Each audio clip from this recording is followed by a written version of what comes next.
historia de Corrientes de por sí es apasionante.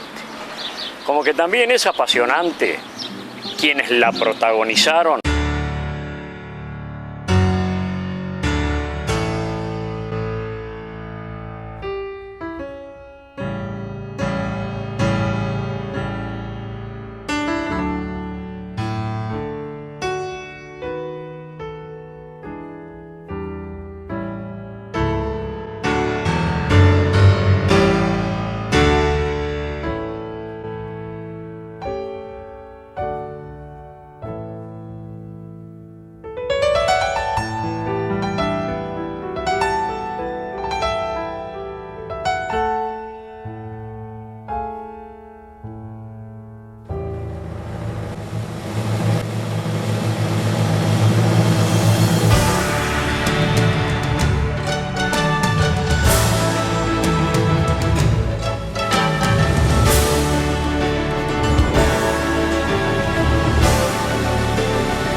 ¿Vos sabés qué sucedía acá en 1905? No. Inauguraban este hermoso monumento de San Martín. Es un custodio permanente de nuestras instituciones y un norte al que tenemos que seguir.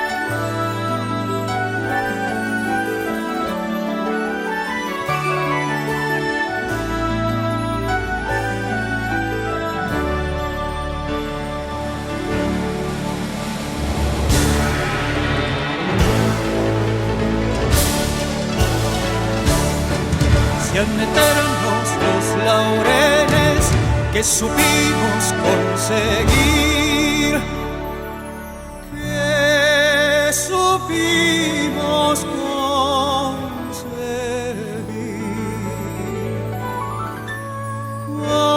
coronados de gloria viva.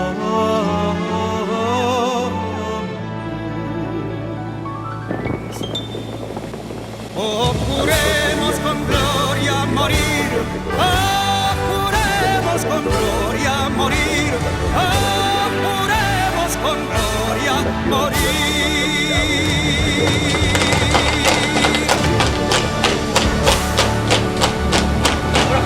¡Viva la patria!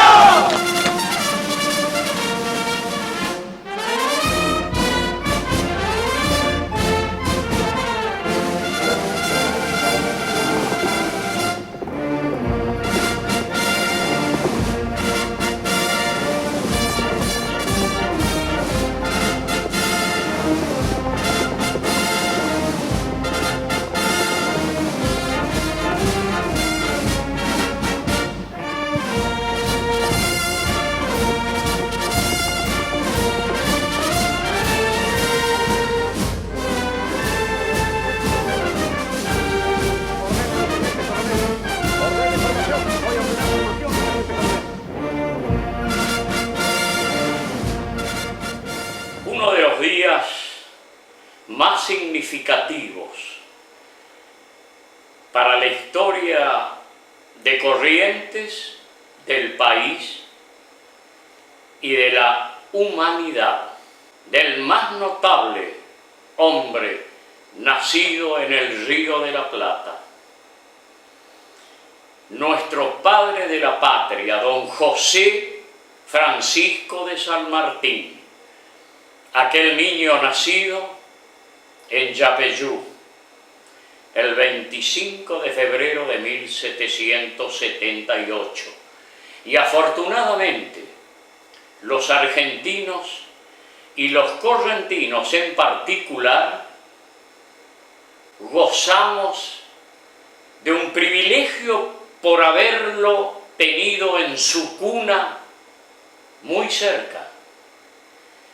Pero también los argentinos tenemos la satisfacción de que el más grande hombre de la Argentina nos haya calado tan hondo en los sentimientos con los trazos gruesos que cuenta la historia y también con los trazos finos que hemos podido percibir, los más inquietos en términos más profundos, pero también por aproximación constante de esa docencia incomparable, inspirada en Domingo Faustino Sarmiento, la tenemos muy cerca nuestro a la vida y la obra del general San Martín.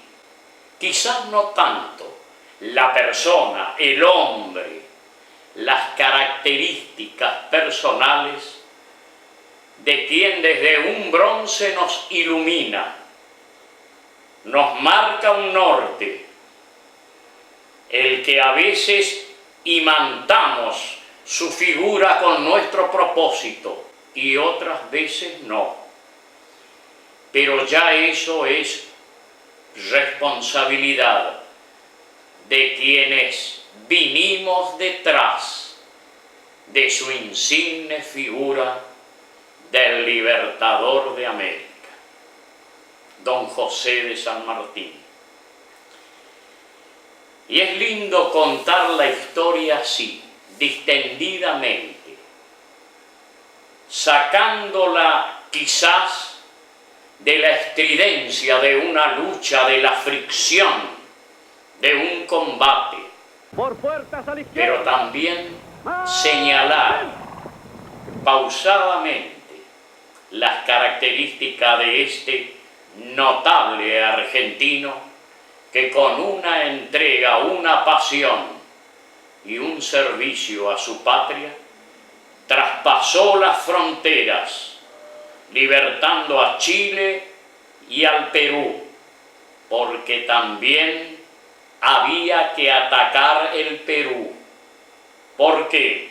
Y porque ahí estaba el poder económico de la resistencia. Y es también oportuno que recalquemos, que subrayemos, por ejemplo, que nuestra comarca del Río de la Plata venía amaneciendo recién con el impulso de una producción primaria pero muy elemental, porque lo que apetecía al mundo estaba en el Alto Perú, en el Potosí, el oro, la plata, que era lo que realmente apetecían.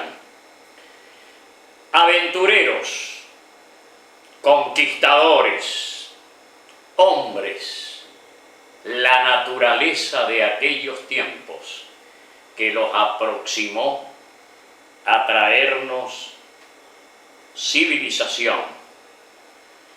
Y también, lo dirá Domingo Faustino Sarmiento, hemos nosotros también cultivados en esa conjugación de Europa y América una dosis de barbarismo que llevó a la dicotomía de civilización y barbarie, que lamentablemente está trasladada hasta nuestros días, como seguramente algunas pestes, algunas epidemias que eran notorias otrora cuando la medicina aún no daba respuesta contundente, como la lepra, y otras enfermedades que aún existen, pero tienen por la medicina una respuesta diferente, que ya lo alejan al ser humano, al paciente, de esos claustros en los que estaban obligados para evitar los contagios. Así como las enfermedades, también nosotros en nuestra sociedad seguimos teniendo gestos bárbaros que enturbian nuestras que enturbian nuestras aguas del presente. Y es porque no nos acostumbramos a que la civilización a la que se refería Sarmiento traía aparejados códigos de convivencia, fundamentalmente normados en nuestra Constitución Nacional que nos dimos en 1853. Y todos esos gestos enormes del general San Martín, sus códigos de vidas, su ser, esos sentimientos de patria traducido en hechos, es lo que quería.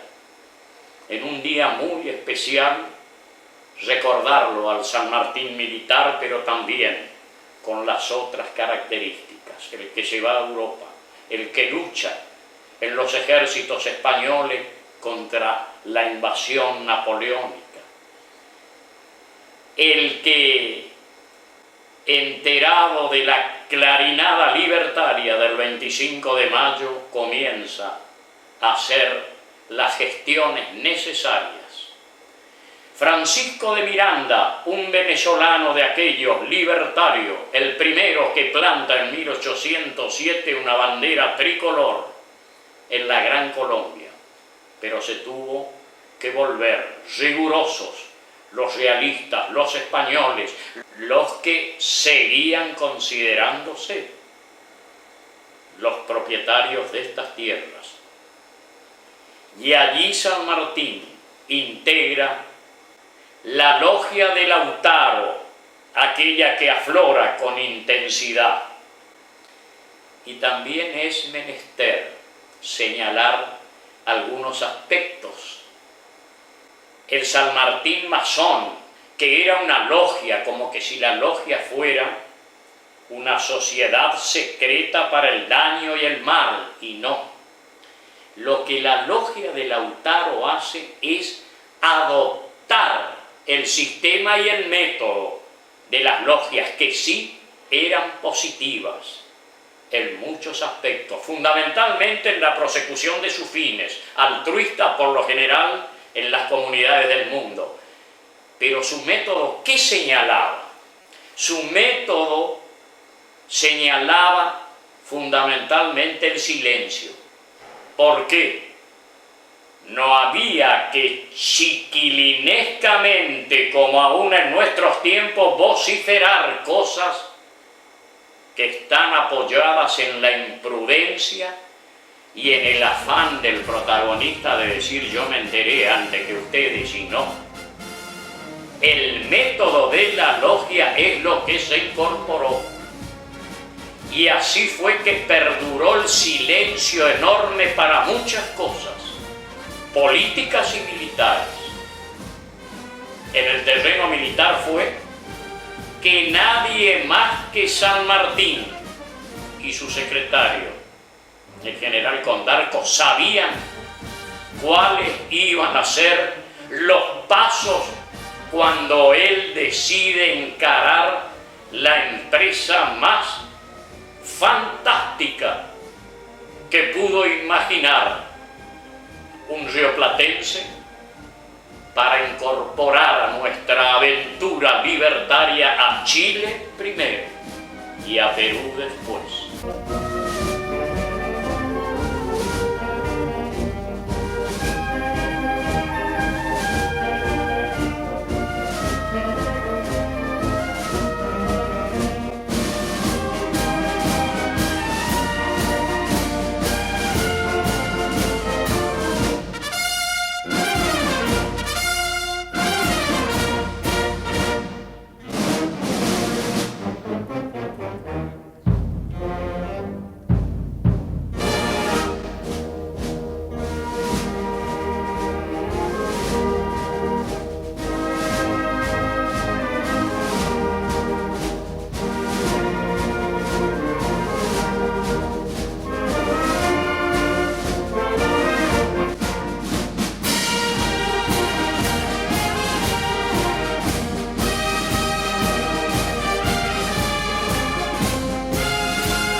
En Europa los aliados se convierten en enemigos y los enemigos en aliados. Napoleón, en tránsito hacia Portugal, entra con sus ejércitos en territorio español. Hay motín, el motín de Aranjuez. El rey Carlos IV de España se enfrenta con su hijo, el príncipe heredero Fernando VII, y deberá abdicar en favor de este. Napoleón presiona al nuevo rey Fernando VII. Entonces reasume su padre Carlos IV y cede a las pretensiones francesas. En tanto, Sevilla y toda Andalucía es ocupada por las fuerzas francesas. Caducan, pues, las autoridades españolas. Y llega mayo de 1810. Los criollos destituyen al virrey ya deslegitimado y establecen la primera junta de gobierno. Con ella da comienzo a la guerra de la emancipación.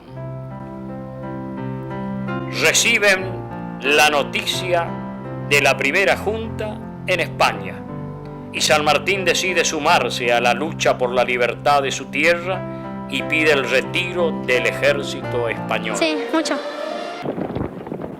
Y así llega el general San Martín con otros jóvenes americanos y rioplatenses en marzo de 1812 a nuestras costas y ya lo designan jefe del cuerpo de granaderos de a caballo, que lo tiene que armar dentro de las posibilidades existentes, pero con su enorme profesionalismo. Y llega su debut, la única batalla que el general San Martín libra en el suelo argentino de hoy. La primera acción militar de San Martín, y este su reciente regimiento creado, estuvo dirigida a frenar las comunicaciones realistas en las costas del río Paraná, porque recordemos que primero de Lío, gobernador de Montevideo, que dependía del virreinato del Río de la Plata con sede en Buenos Aires, se rebela, o mejor dicho, no quiere sumarse a la causa de Mayo. Se hace nombrar virrey desde España. Entonces Montevideo era un bastión enorme, muy fuerte. Y ahí es que comienza a pensarse primero en controlar esas costas, que los correntinos supimos bien de qué se trataba, porque cuando se da la Revolución de Mayo ni Montevideo ni Paraguay se unen a la causa americana, y Corrientes en soledad en las aguas que surcaban sus costas, tanto de Paraná como de Montevideo, supo de sus embates violentos en esos tiempos. San Martín se instaló con sus tropas en el convento de San Carlos, posta de San Lorenzo.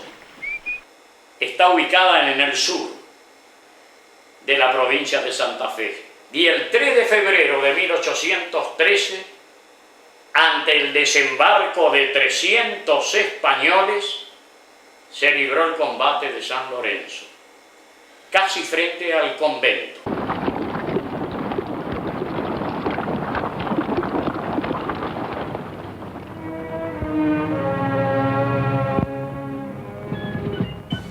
Dado que existían aún sospechas acerca de la fidelidad a la causa independentista por parte del recién llegado, San Martín, él decidió avanzar al frente de la reducida tropa de granaderos a caballo. Al estar así expuesto, su caballo fue mortalmente herido y San Martín, aprisionado bajo su cabalgadura, casi fue ultimado por un realista. Y ahí es donde se interpone el sargento Cabral recibe un bayonetazo en la espalda, el que señalará en la historia por siempre que hubo un San Martín libertador, porque se nos fue al más allá el Juan Bautista Cabral.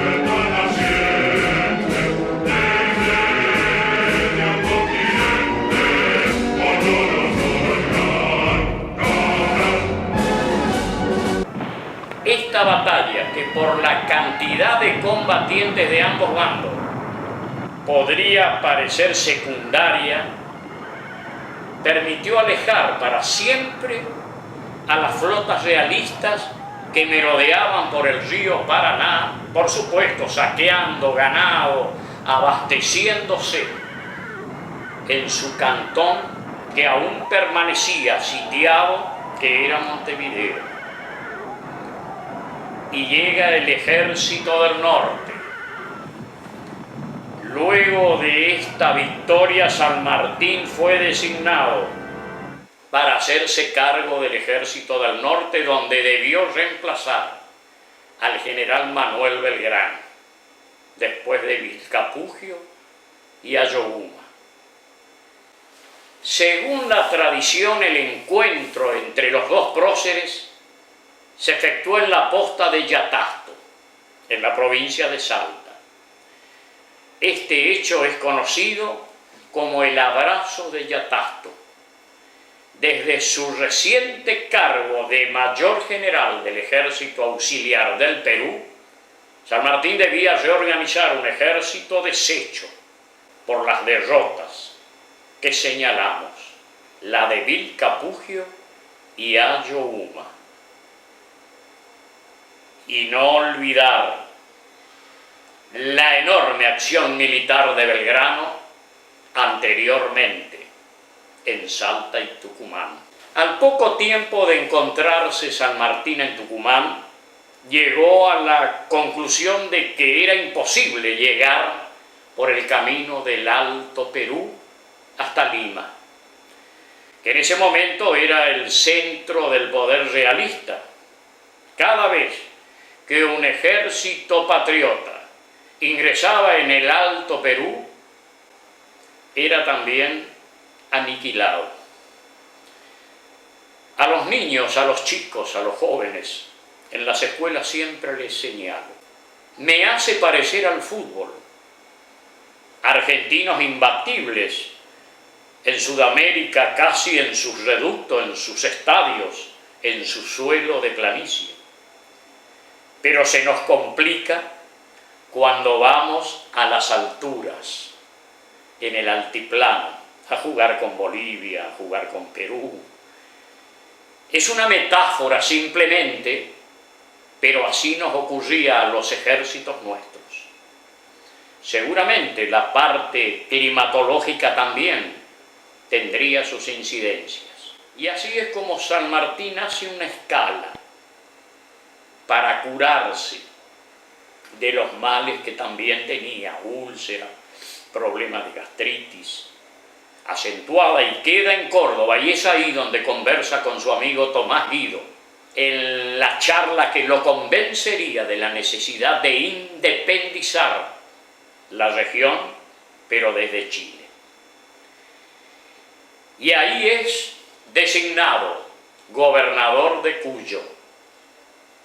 En 1814, el director supremo de las Provincias Unidas, Gervasio Antonio de Posada, lo nombró gobernador de Cuyo, con sede en Mendoza.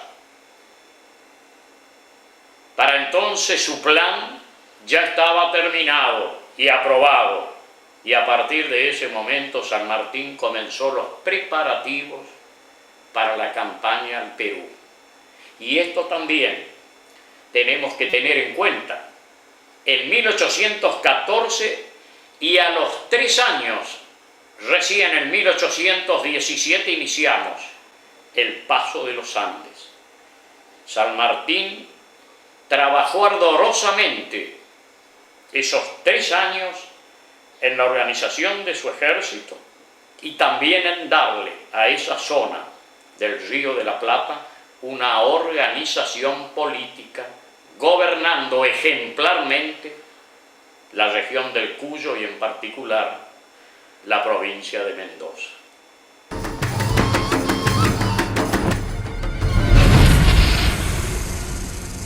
Llegó allí el coronel Juan Gregorio de las Heras, que había comandado fuerzas argentinas en Chile y que se había retirado por la desinteligencia de los patriotas.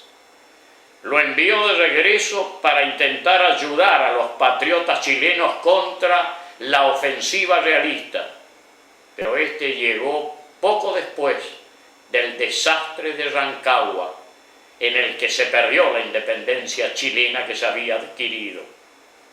Solo alcanzó a proteger el cruce hacia Mendoza de miles de refugiados chilenos, muchos de ellos incorporados por San Martín a su ejército.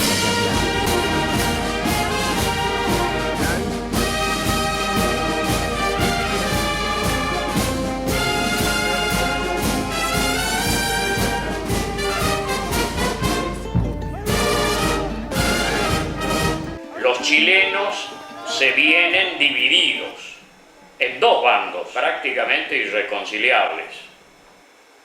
Los conservadores bajo el mando de Bernardo O'Higgins y los liberales bajo el de José Miguel Carrera. San Martín decidió que debía tomar partido rápidamente y se decidió por O'Higgins. Carrera fue arrestado y luego expulsado de Mendoza. El plan de San Martín había sido pensado para ser llevado a cabo desde un Chile patriota. Con la caída de este país en manos enemigas, el plan parecía destinado a ser desechado, pero San Martín tomó la decisión de seguir adelante, solo que primero tendría que liberar a Chile. El 23 de agosto de 1816 nacía en Mendoza su única hija, Mercedita.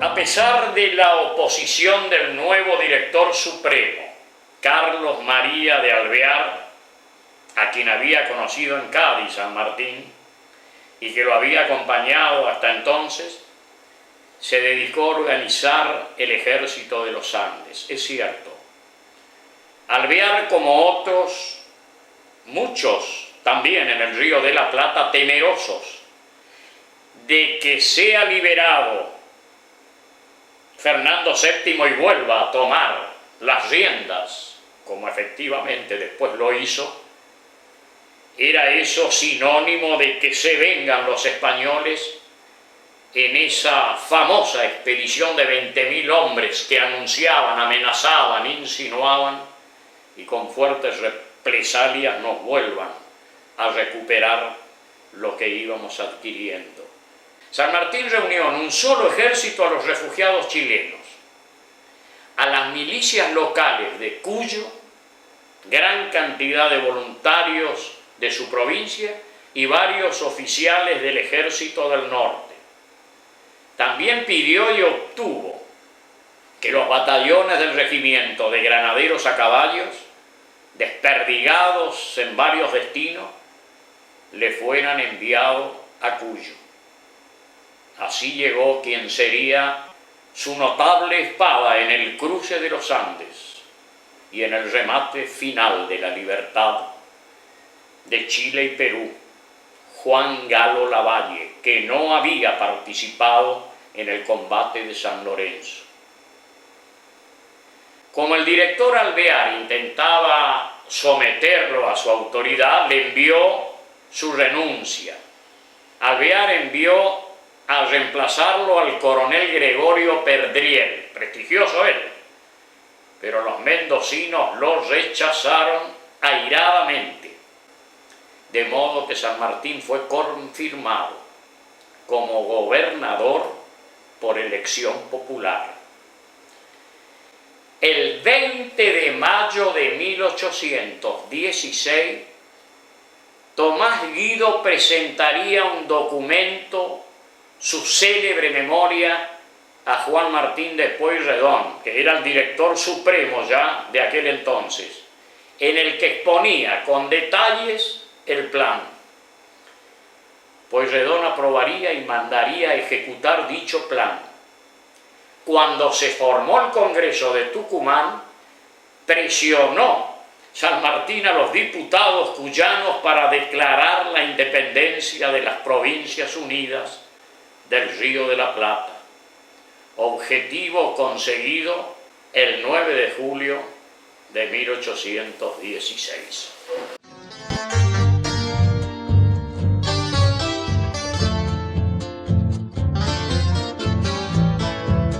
El Congreso de la Nación Argentina, un lugar que lo conozco más, pero ¿por qué quiero hacer esta invitación y publicito con estridencia, sin complejos? ¿Por qué? Porque volverá a instalarse definitivamente en el país la política con mayúscula que necesita nuestra Argentina, nuestra provincia de Corrientes y nuestros pueblos, y está ahí. Es que el éxito de uno lleva al éxito de los demás, lo dijo Julián María. Evitando la consagración de los mejores, nivelamos para abajo. Impidiendo el concurso de la inteligencia, nos achicamos nosotros mismos, como que cultivando el afecto y no la consideración hacia los idóneos, lo que hacemos es tomar un atajo más largo. De ahí, correntinos, de ahí, argentinos, que quiero que todos juntos contribuyamos a vigorizar nuestras instituciones. Pido la palabra. ¡No interrumpa! Porque creo es la oportunidad precisa para decirles a todos, porque lo importante es hacer historia desde una banca, en nuestra legislatura o en el Congreso de la Nación.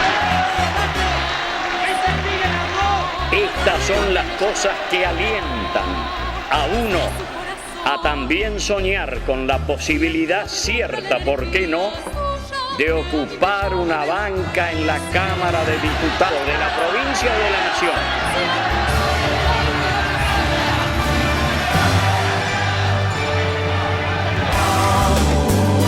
Vamos Corrientes, vamos todos con vos. Vamos Corrientes, vamos todos con vos. Ponte Torres ahumada.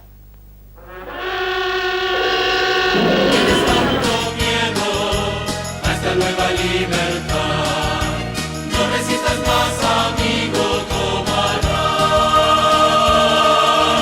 Es solo el principio y después te gustará. Es como un néctar que te emborrachará. Como una pluma tú de noche volarás.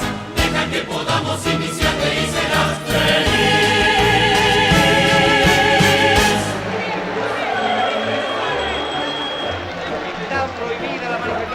Y un tema no menor. Había que financiar la campaña. Los recursos no sobraban, ni en Buenos Aires, ni en otras partes del país. Para financiar su campaña, además de los cuantiosos aportes de Pueyrredón y de aportes personales de amigos del director supremo, obligó a pagar contribuciones obligatorias a todos los comerciantes y hacendados de Cuyo. A cambio se les extendía un vale para cobrarlo cuando las circunstancias lo permitan. En cambio, tuvo muy poco miramiento para confiscar los bienes de todos los españoles que no se destacaran en la ayuda a la causa de la independencia. Porque también es cierto, habían españoles patriotas, como que también teníamos algunos que debían ser patriotas y seguían siendo españolistas. Formó un gran campamento militar en el Plumerillo, ahí en las inmediaciones de Mendoza, hoy un departamento, en el noroeste de la capital, donde actualmente se encuentra el aeropuerto de la ciudad. Allí formó a sus soldados y oficiales, fabricó armas, sables, fusiles, cañones, municiones y pólvora, y los uniformes. Tuvo que ocuparse de engordar mulas y caballos y fabricar y colocarles herraduras a esos animales. Había que cruzar la zona rocosa de las montañas. El jefe de sus talleres, Fray Luis Beltrán, inventó un sistema de poleas para pasar los precipicios, por ejemplo, con los cañones y otros puentes colgantes, ambos transportables. No era fácil recorrer ese camino. La sanidad del ejército estaba en manos del cirujano Jean Parociens. El coronel Álvarez Condarco se encargó de realizar los planos de los distintos cruces de la cordillera de los Andes, porque era el único que junto con San Martín sabían por dónde iban a efectuar el cruce para lograr el efecto sorpresa que había ideado el general San Martín. Pero ¿qué pasó antes de iniciar el cruce de los Andes? Reunió a los caciques mapuches y les pidió permiso para invadir Chile a través de sus tierras. Alguno de estos caciques le hizo confidencias de esto al gobernador realista en Chile, Casimiro Marcó del Pon, por lo que éste se creyó que el grueso del ataque sería por el sur, lo que se llevó a dividir su fuerza. Y hay algo muy singular en esta historia del parlamento que organizó para convencer a los caciques mapuches, que eran varios en tribus dispersas y que reunían casi un número de 8 a 9.000 hombres. ¿Y qué iban a pensar los indios al ver un ejército de 5 o 6.000 efectivos? Todo un escenario diferente para ellos. Fue San Martín, organizó, llegó, sabía que tenía que estar 2 o 3 noches y días intensos convenciéndolo, persuadiéndolo, y no era fácil. Se nutrió, llevó por supuesto licores, pasas de uva, frutas, de todos los efectos de mantener una charla gastronómica interesante. La primera sorpresa fue que decidieron los caciques no tomar una gota de alcohol hasta que se resuelvan las conversaciones. Y finalmente quedaron 2 caciques aparentemente en el que no coincidían con el paso del ejército para ir a enfrentar a los realistas. Le dijo y le confió un cacique que fue el primero en sumarse, de los 6 o 7 que lo hicieron. Y San Martín les dijo: esta noche me reuniré con ellos. Y así fue. Parlamentaron, conferenciaron toda la noche y no logró convencerlo San Martín de su empresa, pero logró un objetivo fundamental que después él lo confiesa. Le dio la versión cambiada de sus cruces, y estos caciques fueron al otro lado a llevar ese mensaje. Y es el nudo que desata la táctica enorme del general. Por eso en Chacabuco quedan sorprendidos los realistas cuando estaban esperando el cruce por otro lado y se ven obligados a movilizar, pero ya tardíamente, su ejército y su fuerza, y es donde logra San Martín el gran triunfo en febrero de 1817.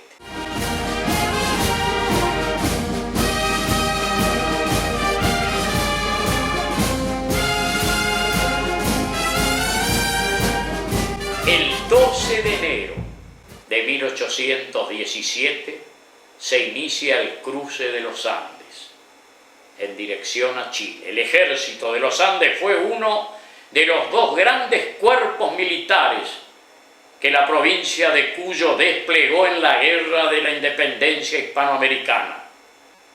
Contó inicialmente con 4.000 hombres y 1.200 milicianos de las tropas de auxilio para conducción de víveres, municiones y tantos menesteres en función logística que tiene un ejército.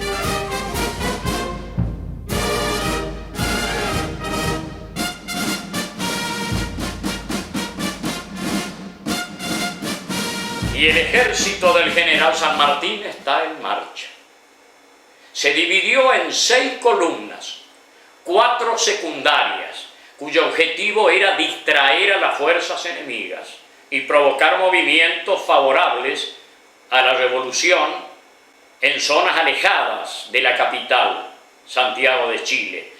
Entre ellas, la dirigida por Ramón Freire hacia Chillán, que llegó un día antes que las demás y convenció al gobernador realista, como le dijeron los caciques, que el ataque principal sería por el sur. Las 2 columnas principales que concentraban el grueso del ejército eran comandadas por el capitán general San Martín para acometer contra las tropas realistas asentadas en el actual territorio chileno. La primera debía atravesar la cordillera por el Paso de los Patos, al mando del general O'Higgins. La segunda columna estaba bajo el mando del general Las Heras y debía marchar por el Paso de Uspallata, actual Paso de la Cumbre, conduciendo todo el parque y la artillería, cuyo transporte era considerado imposible por el camino más escabroso de los Patos.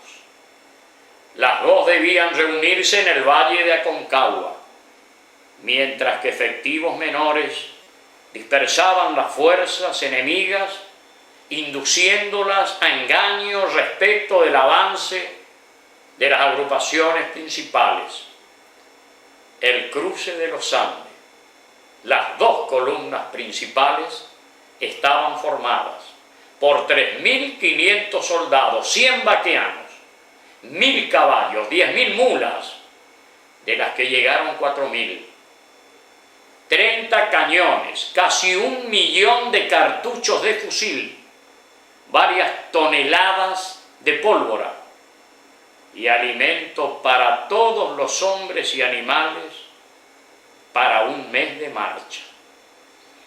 El cruce fue verdaderamente épico y llegan los éxitos militares. Chacabuco se recupera la libertad en Chile, un traspiés en cancha rayada, los triunfos de Maipú y de ahí en adelante, los éxitos militares del incomparable José de San Martín.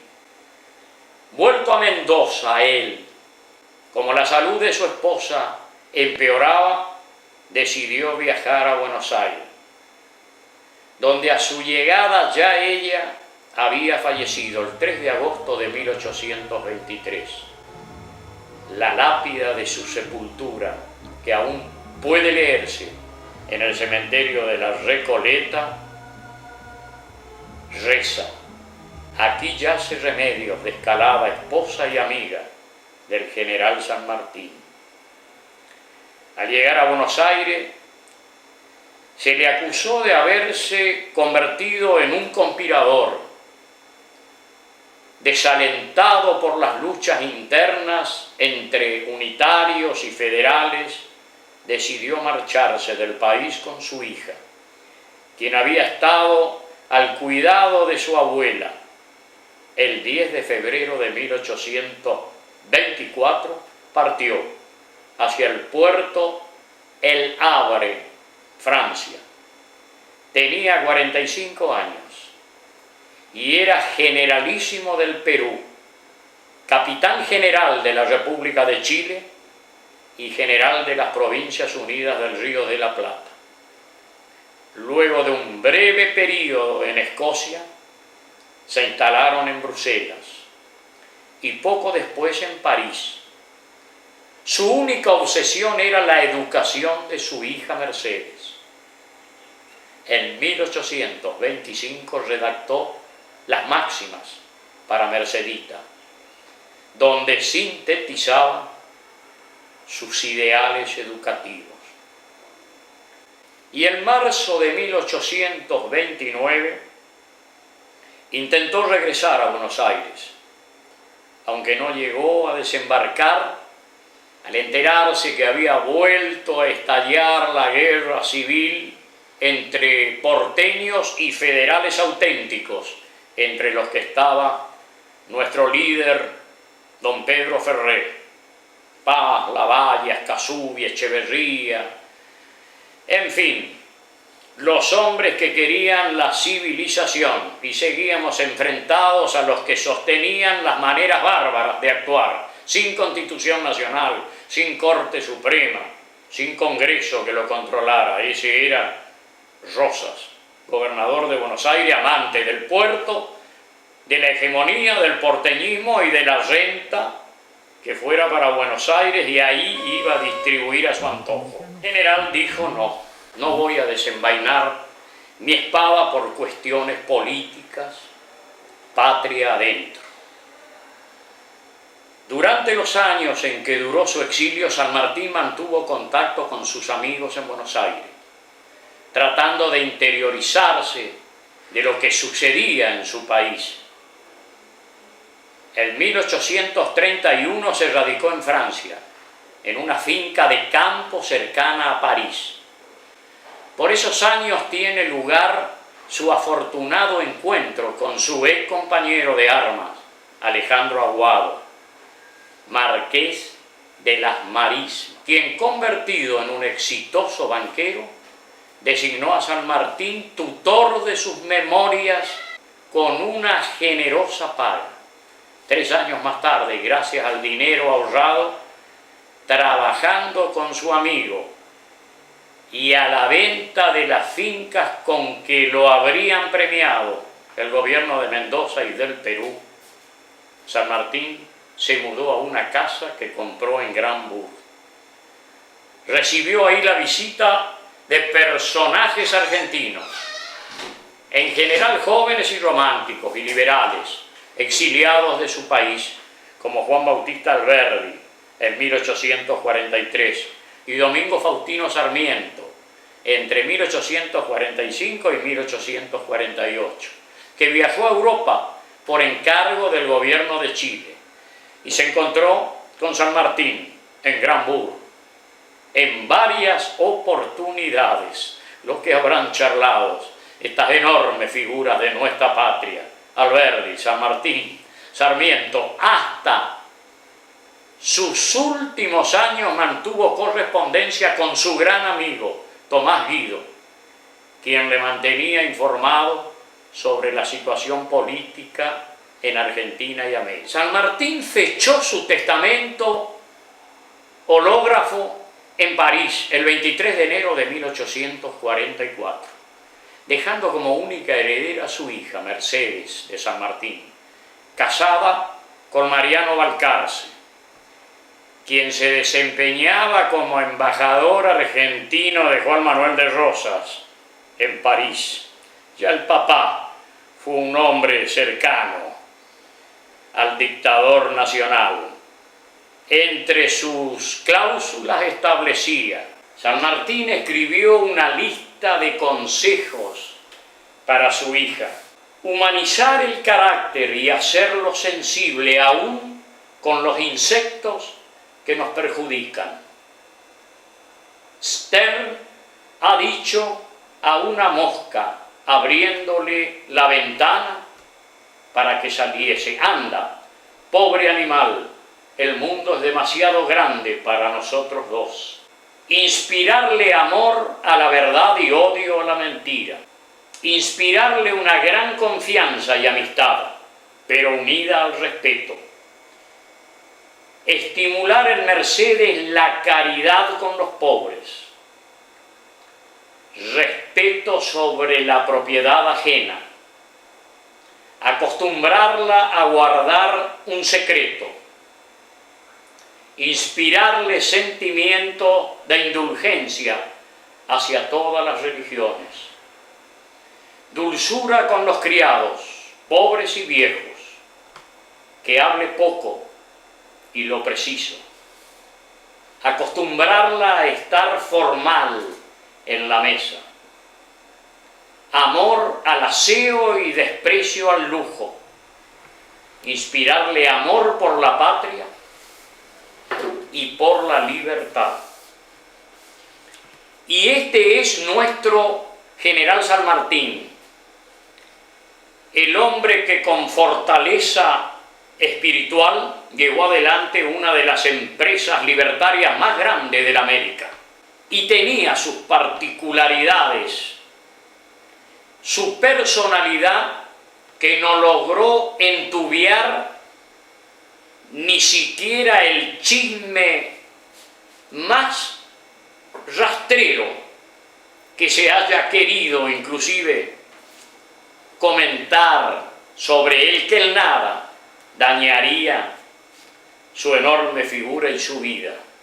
Desde su nacimiento, cuando quieren inculcar de su dudosa paternidad a don Juan de San Martín, y que sería hijo de Rosa Guarú.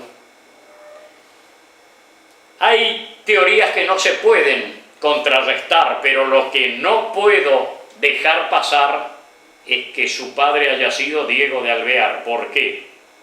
Porque precisamente Diego de Alvear está casado con una tía chosna mía, que es Josefa Balbastro. Se casa y se van a Santo Ángelo, que era Corrientes, porque él estaba designado por España para hacer las demarcaciones de límites, aquellos que venían ya del Tratado de Ildefonso, el de Tordesillas, y que nunca se cumplía por la apetencia desbordante del Imperio brasilero. Llega a Santo Ángelo con dos hijas, Diego de Alvear y Josefa Balbastro. San Martín nació en 1778, le comento a los chismógrafos de la historia, y ya con 3 años se vino en el 81 para Buenos Aires y se embarca con 5 años para España, o sea que es imposible, salvo por internet, que hayan tenido relaciones Diego de Alvear con la mamá de San Martín.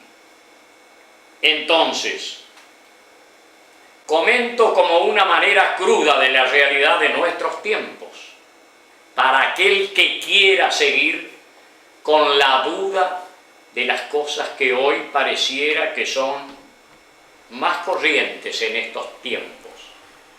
Y me suelo atrever a decir, como lo digo siempre, sí, don Juan de San Martín pudo haber venido después de su fatigosa tarea recorriendo las campiñas de Yapeyú en su condición de gobernador administrador de las misiones, y doña Gregoria de Matorra con el dolor clásico de cabeza, y bueno, y que don Juan haya ido a tomar unos mates con Rosa Guarú, y que de esta metáfora y conjunción pueda haber amanecido la esperanza libertaria de América, son las aproximaciones más realistas que me atrevo a hacerlo porque soy un cultivador de la imaginación respetuosa, concatenando cosas del ayer en geografías y ambientes diferentes,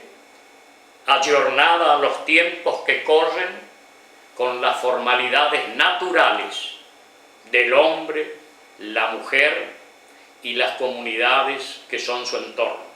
Él seguramente en su fuero íntimo sabía que con la humildad que lo caracterizó siempre estaba por encima de todas esas cosas y agradecido a un pueblo que él adentro sabía que lo iba a valorar como gracias a Dios lo está haciendo, al Padre de la Patria. San Martín, general, a su pueblo y dos hermanos liberó. Con Cabral, su salvador, otro bravo correntino, que a la patria dio su vida por la tuya, libertador. Corrientes a tus ojos.